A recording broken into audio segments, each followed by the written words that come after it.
Puji Tuhan, Shalom. Ya, pagi hari ini ya hari terakhir kita akan membahas tentang pesan Tuhan ya minggu ini ya.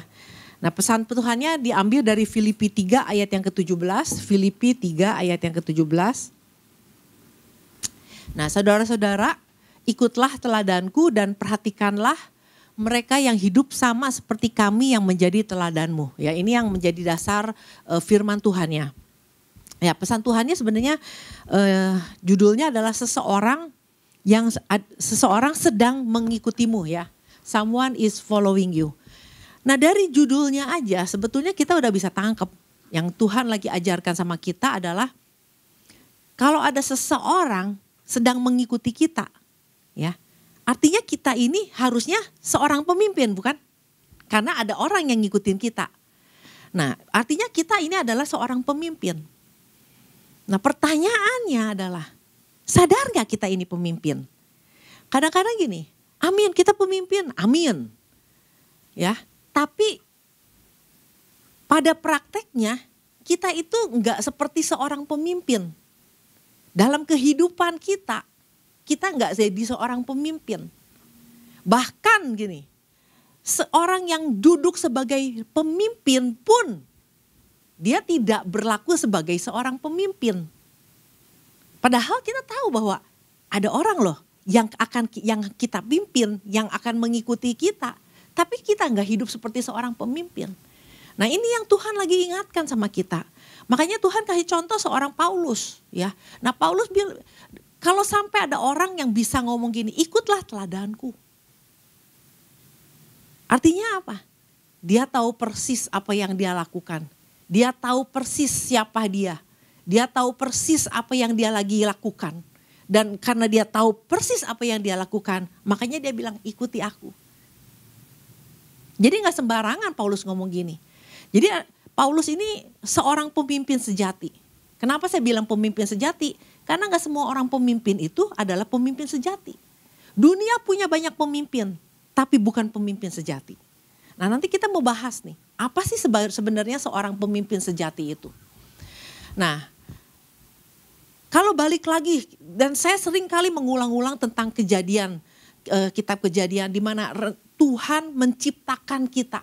Nah, ini adalah ketika Tuhan menciptakan kita segambar dan serupa dengan Dia, dan Tuhan kasih kita tujuan, yaitu bagaimana setelah kita diciptakan segambar dan serupa dengan Dia, kita harus menjadi orang-orang yang bisa mendominasi. Ya kan? To have dominion, untuk berkuasa. Ya. Nah, jadi artinya kalau Tuhan punya satu purpose yang luar biasa bahwa kita diciptakan segambar, serupa dengan Dia dan punya tugas untuk mendominasi, untuk berkuasa. Melalui apa kuasa itu bukan dengan power aja, tapi dengan memberikan pengaruh. Apakah kita orang biasa-biasa? Tuhan menciptakan orang biasa untuk bisa memberikan pengaruh untuk to have dominion? Enggak. Tuhan menciptakan, mendesain setiap kita itu sebagai seorang pemimpin. Cuman pemimpin yang bisa kasih pengaruh masalahnya. Nah, sadar enggak kita ini Tuhan ingatkan lagi minggu ini. Bahkan kalau kita lihat ya berminggu-minggu ke belakang. Kalau saudara perhatikan jadi gini loh.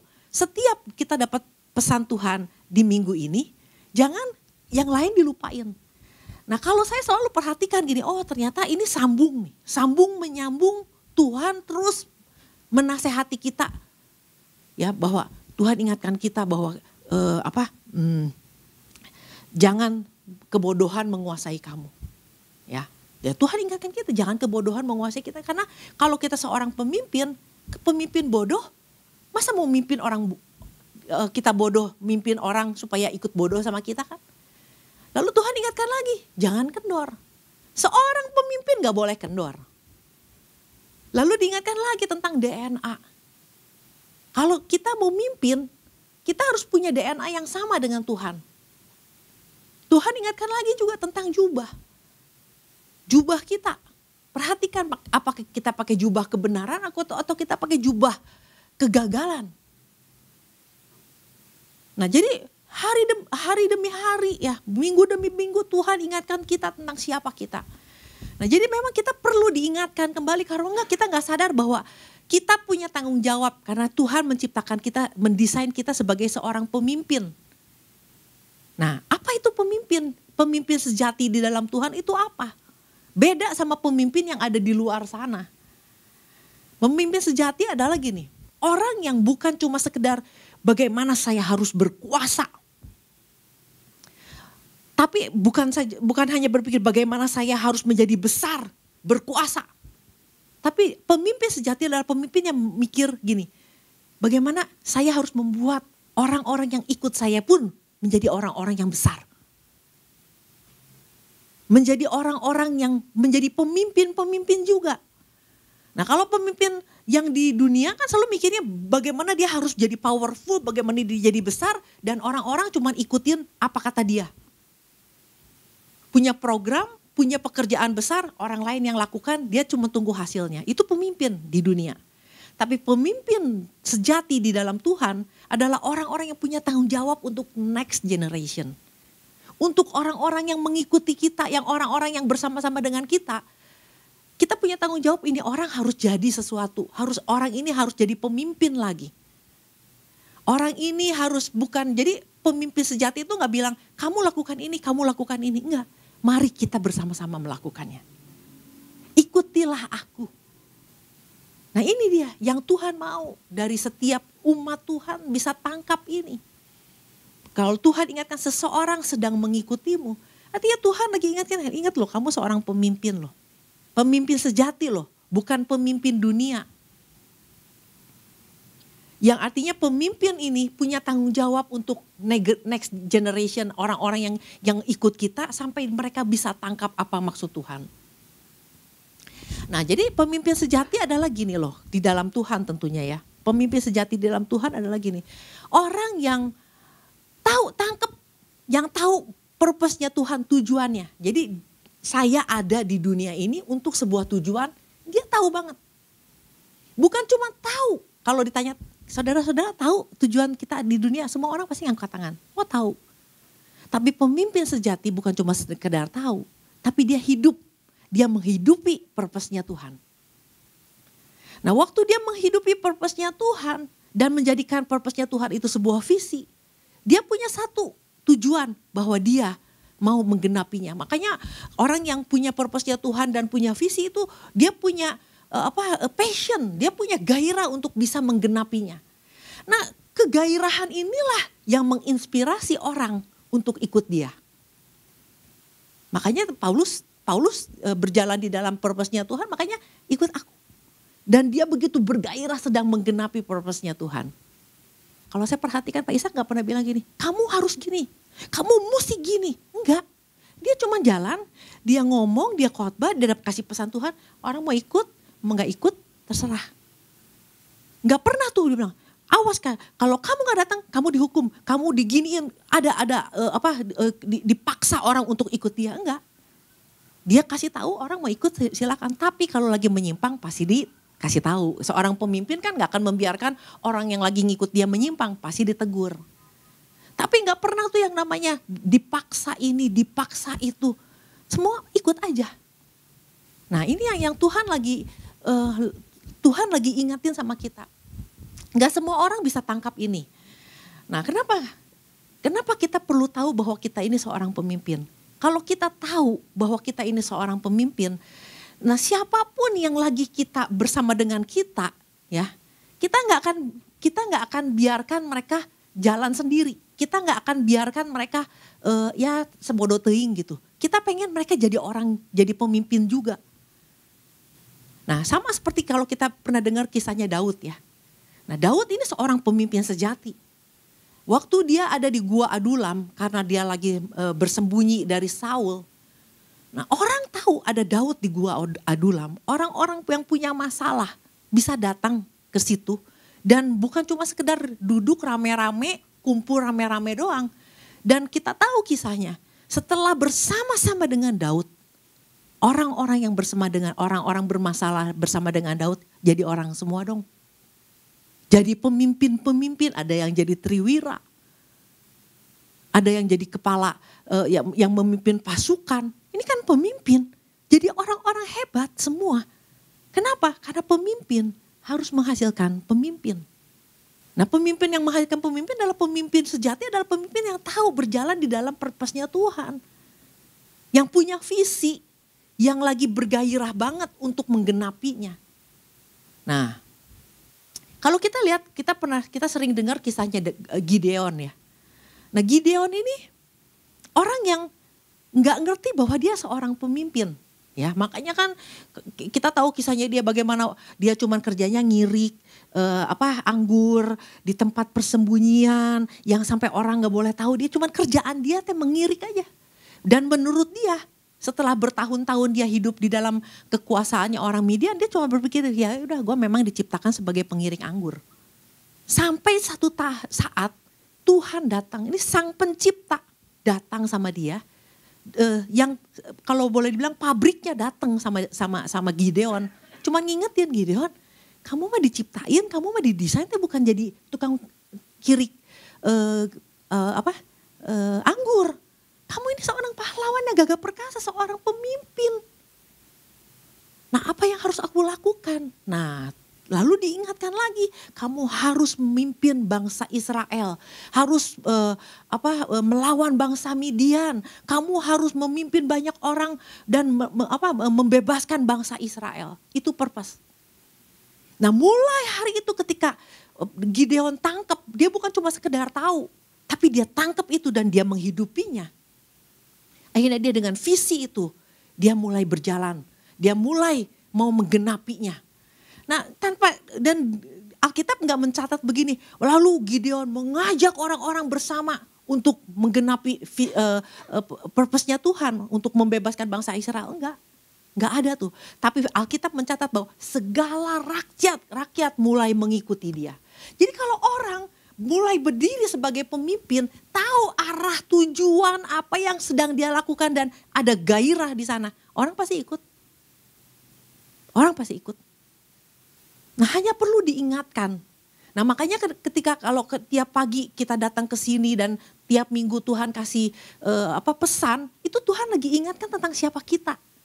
Bahwa kita diciptakan Tuhan, didesain Tuhan, bukan jadi orang-orang yang setiap hari kerjanya cuman bagaimana mikirin bayar cicilan, bayar tagihan, bagaimana harus kerja, cari uang dan bayar ini, bayar itu, bayar itu.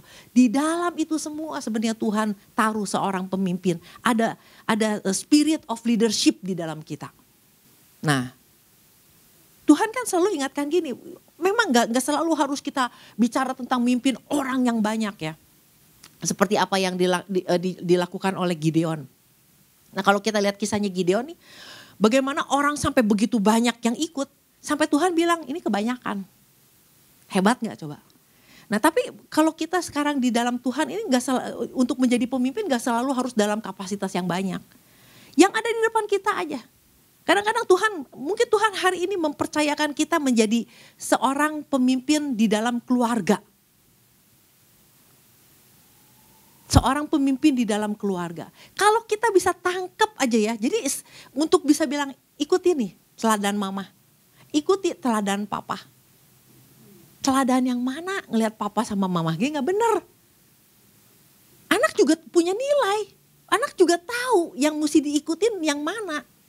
Nah, tapi kalau dia lihat bahwa orang tuanya ikut lagi tahu purpose-nya Tuhan, tahu arah tujuan yang sedang ditaruhkan di dalam dia, ya di purpose-nya Tuhan dan sedang menggenapinya, punya visi, punya gairah. Anak-anak juga nggak usah kita banyak ngomong, ikut ya, kudu ikut ya, awas ya kalau nggak ikut.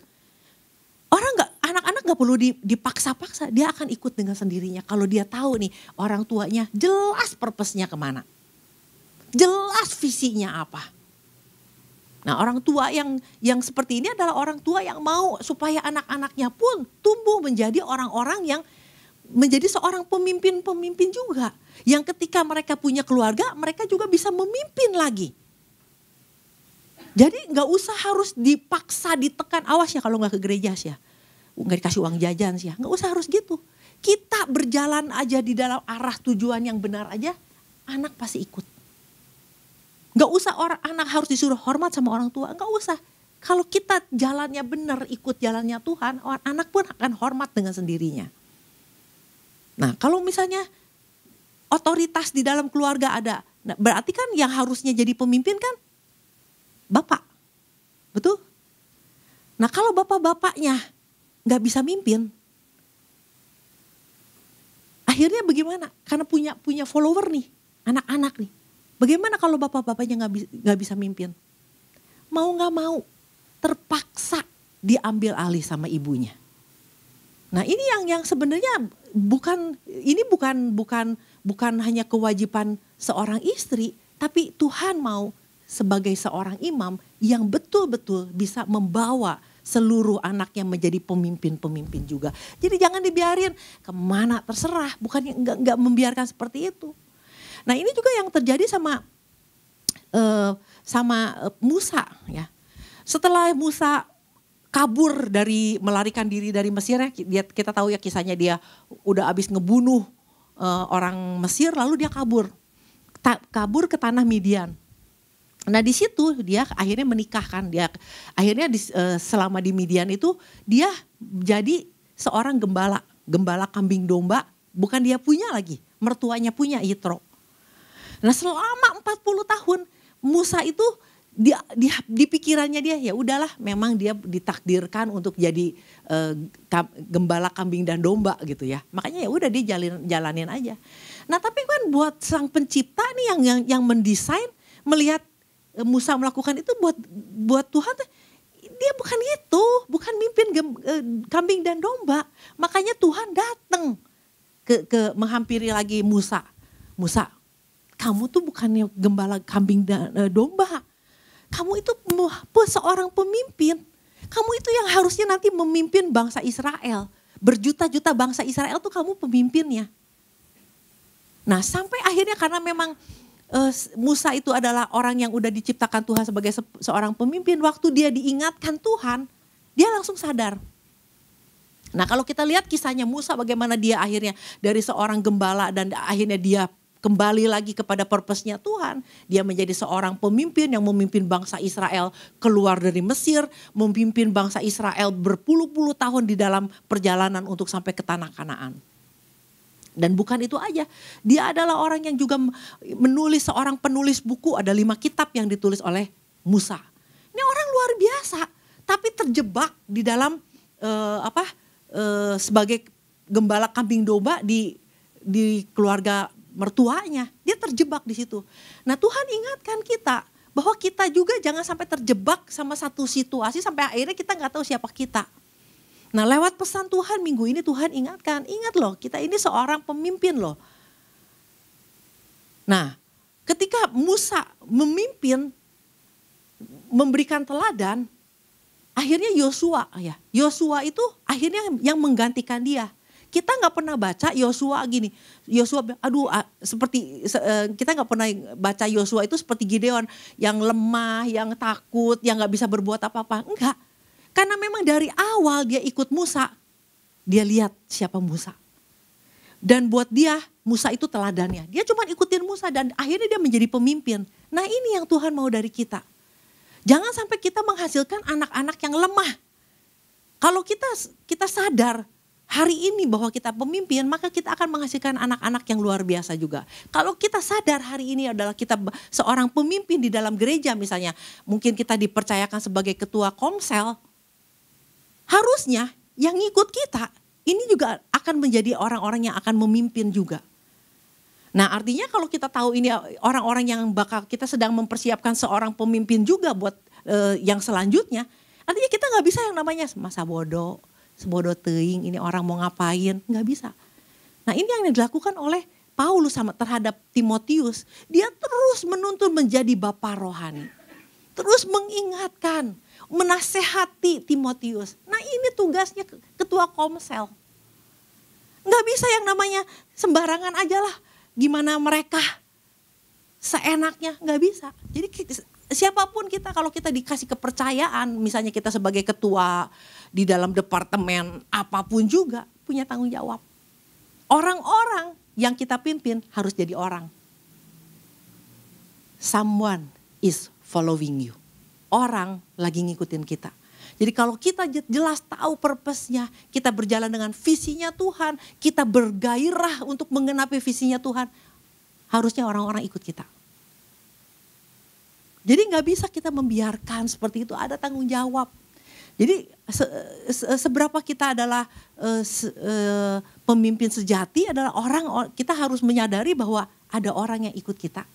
Dan orang ini harus jadi sesuatu. Sama seperti Musa. Gak usah banyak ngomong. Yosua akan ikut dengan sendirinya.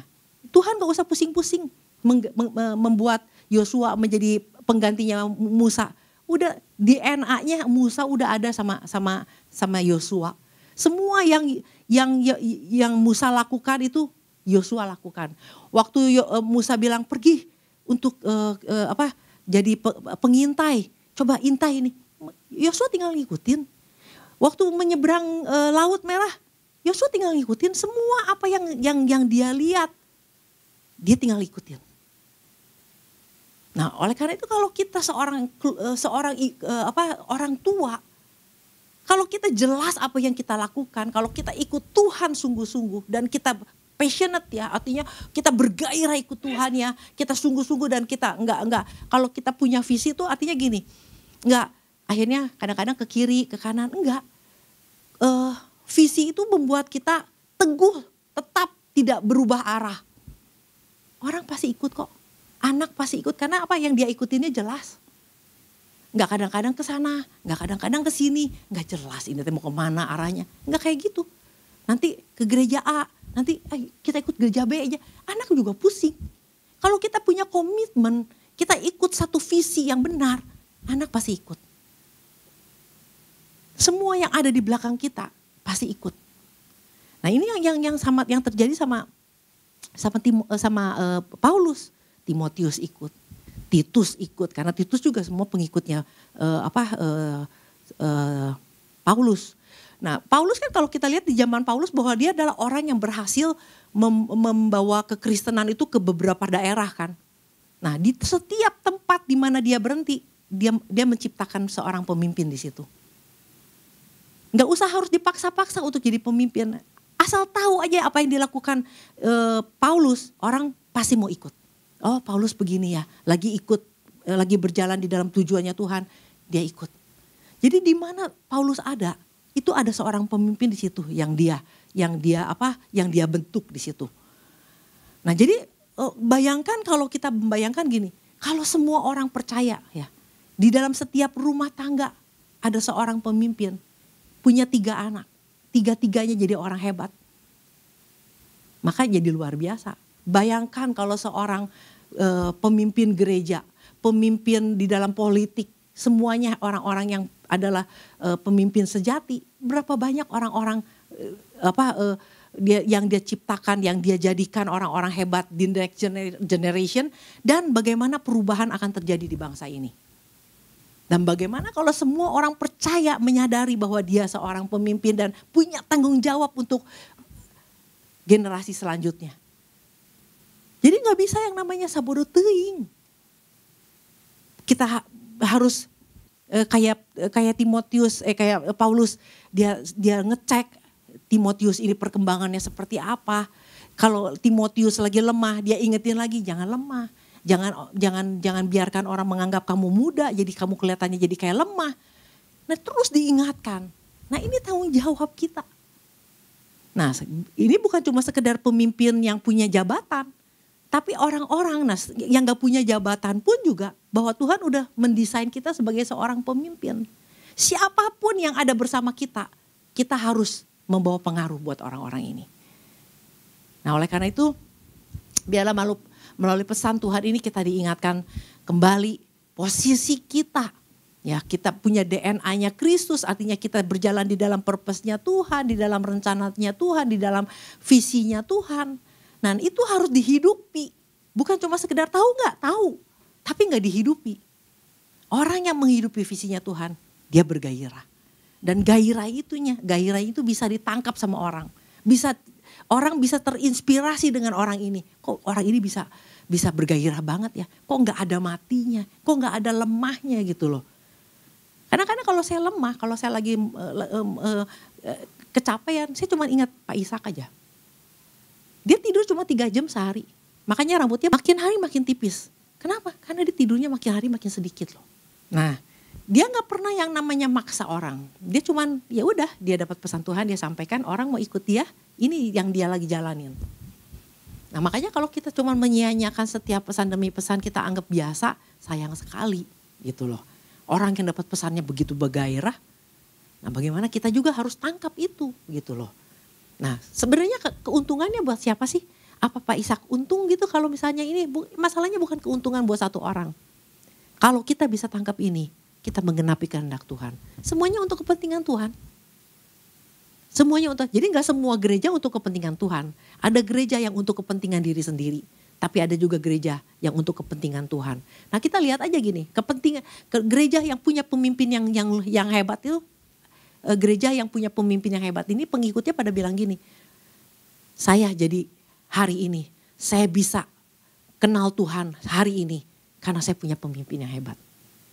Bukan cuma wah pemimpin gue luar biasa, pemimpin gue mah wah dahsyat, pemimpin gue mah begini, wah begitu-begitu. Tapi lu nya biasa-biasa aja, berarti gagal dia jadi pemimpin.